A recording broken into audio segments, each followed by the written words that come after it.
Well, hello everyone. Thank you so much for joining us for our weekend edition of Hebrew Word Study. And as you know, we alternate each week between the reading in the Hebrew Bible of 2 Samuel and then in the Christian writings or New Testament in Matthew, the Hebrew version of Matthew. So today we're back in Matthew, the Hebrew version, and this is what you see on your screen right now, and we're looking at verse 25 and 26 where we're going through today. So again, some very interesting things as we study the Hebrew, because we know that Matthew was a Jewish person. He spoke Hebrew. There's a lot of historical references from the church historians that lived during that time that Matthew wrote his gospel in Hebrew. And so we can find some fascinating things from the version we have. Again, we don't know. We don't have the original writings. We don't know the exact age of this writing, but we're looking at it not to override things that we've learned before, but to enhance what we've learned and what we have presently given to us. And so I think you'll find that and hope that you find that in here today. So as we look at verse 25, Yosef ben David, and this is the angel, the messenger, if you will, of Yahweh, of the Lord, talking to Joseph. And as we look at it, have you ever wondered why did the angel have to address David as the son of David? Excuse me, address Joseph as the son of David. Why was it necessary for him to say those words? Why he could have just said, Joseph, don't be afraid to take Miriam, your wife. But no, he inserts here Yosef ben David, son of David. And so this is again very interesting.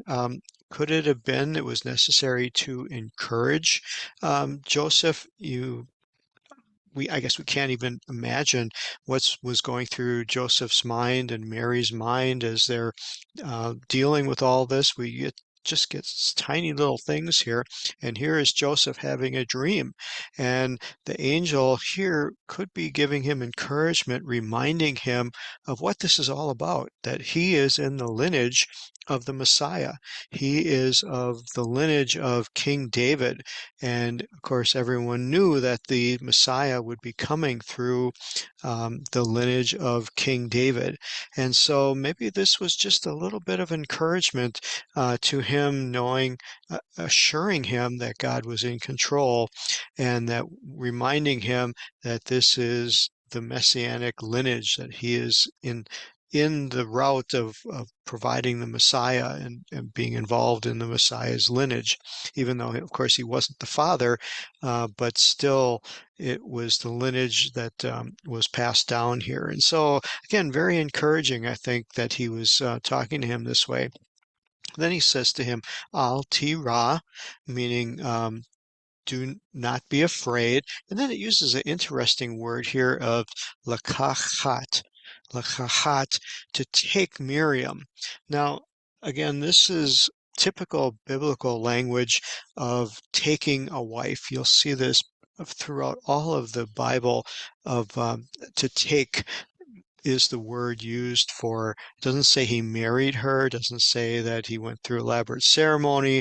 It uses the word take, and you will find this throughout all of the Bible. But yet, this is more a reflection of the um, culture that they're dealing with and the prevailing culture of a wife being taken. We find in looking at the Hebrew from the earlier times before the culture brought in a lot of these things about, back in those days, women were considered property and were bought with a betrothal and given by parents, by the father, and they had very little say in any of these matters. I don't believe this was God's original intention. From the Hebrew, we find that he created, male and female, and um, the women are created in God's image just as much as man is, and that many of the things we see, what was recorded, was a indication of the prevailing culture of where women were marginalized and treated as second-class citizens and treated as lesser human beings.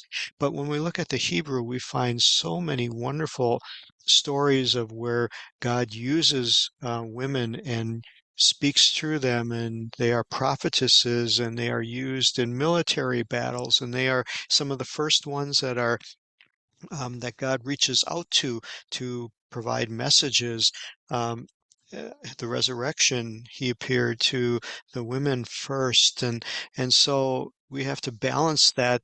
And just because we see something's recorded in the scriptures in a certain way that talks about a certain group of people, we have to ask ourselves, is that God's intention, or was that just a recording of the prevailing sentiment of the culture of that time? Again, don't want to get too deep into that right now, but that's just something that's another very interesting study. To study the cultures of the Persians, we find that women had equal opportunity with men. They were able to run businesses, hold office. They were able to get inheritances. They were able to be pretty much autonomous.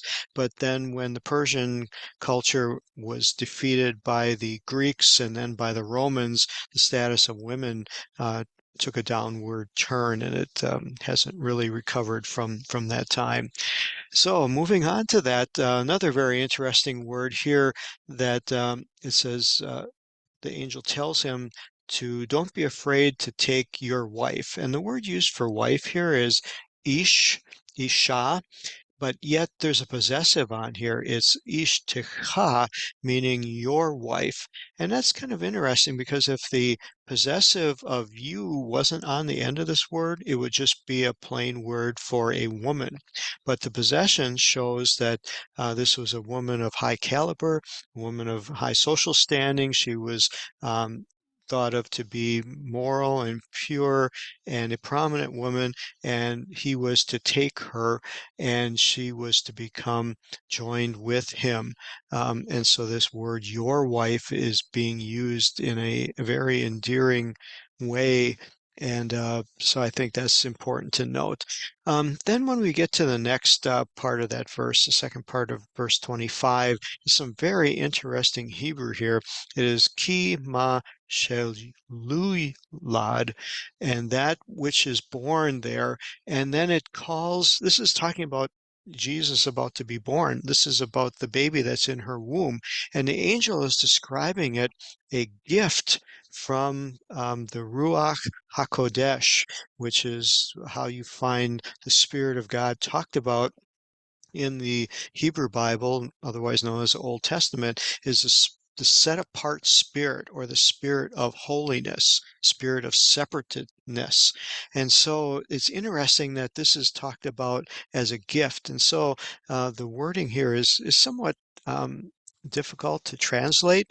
But what I did here to kind of smooth it out was, this is my translation here. This would be saying that there was there, born in the form of a gift, is from the Spirit of holiness. And I just picture this helping Joseph understand what he was getting here was a gift. It's described as a gift. It's not described as a child or even a person. Obviously, we know that's true, but think of it of a gift from God leading us to holiness. And that is what you'll find why the term Ruach HaKodesh, or Spirit of Holiness, is not used a lot in the Old Testament, but it's used everywhere in the New, because this is God's plan to allow His Spirit in the mission of bringing us into a realm of holiness. And I saw that very plain in the Hebrew and the Aramaic. That does not show up in the English, because the English and in the Greek, it starts to personalize it and create it like as a separate person, or a figure, where here we see that it is a manifestation, it is a moving of God's Spirit, because God is Spirit, but here is a directive of what he's entitling and endeavoring to do by bringing holiness into the earth, by bringing us a means by which we can become like him, um, a spirit of holiness. And that plays throughout until the day of Pentecost, when the Spirit of holiness was poured out upon us, upon the apostles, to bring us into a realm where we would have the power to overcome sin and live a life of holiness. And it's beautiful to see it in this way. Brings a whole new meaning to many, many of these verses. So, what we're going to see here too is that this verse, if you notice how it's written in the Hebrew, is in Hebrew there are two, I'll use the words attitudes or tenses or moods of words. They do not have the tenses the way we do in English. In Hebrew, there is a perfect form of the word, which would indicate something that's already happened and completed, and there is an imperfect form of the word which would indicate something that has yet to be completed. We would sometimes call it a future tense, and the other would be called a past tense. That's really all Hebrew has. And so what's written here is written technically in the perfect form or the past tense. But of course, we know that Jesus has not been born. So what happens here? The English translators put it into a future tense, and that's the way we understand it. But in Hebrew, it's in the past tense.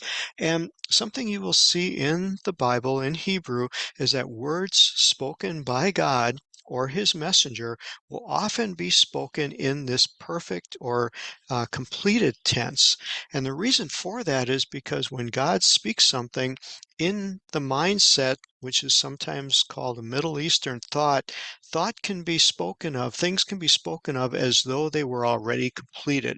It's kind of like an architect drawing the plans for a building, and in his mind, he sees the completed building. He knows it's going to be done. He knows what it looks like, and he'll call it his building, even though they haven't even dug the hole in the ground yet. But yet, with an architect, he can't 100% emphatically ensure that that building will ever be built. There's tragedies and things that could keep it from being completed. But with God, there is no such restriction. When God has something in his mind, it's as good as done because what he desires to do will always be accomplished. And so when God's word is being spoken by him or by a messenger, it will be often spoken in this completed form. Some Bible scholars have a word for this, and again, it's not universally accepted, but it's called or understood to be a prophetic perfect, a prophetic understanding that even though the words are written as though they're completed, we know they're going to be happening in the future. So again, it's kind of interesting how this is playing out here. That God is knowing this is a done deal.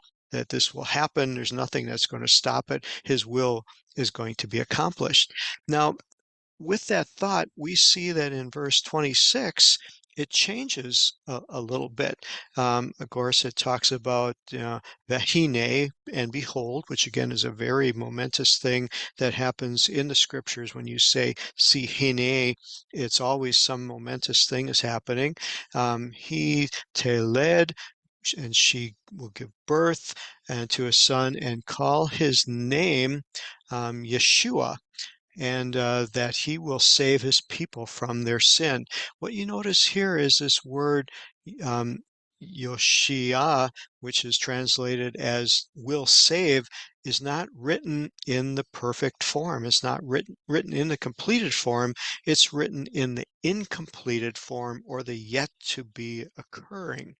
And I found that kind of interesting to see that difference go on here, and I believe it's not that God didn't have the foreknowledge of who was going to be saved, but that he is looking ahead and saying for the next 2,000 years, salvation will be occurring. For the next 2,000 years, people will be entering and accepting and entering into his plan of salvation. They will be making that choice to to believe and to obey the scriptures, to follow his plan of salvation, as we see outlined in Acts 2:38, and they make that choice.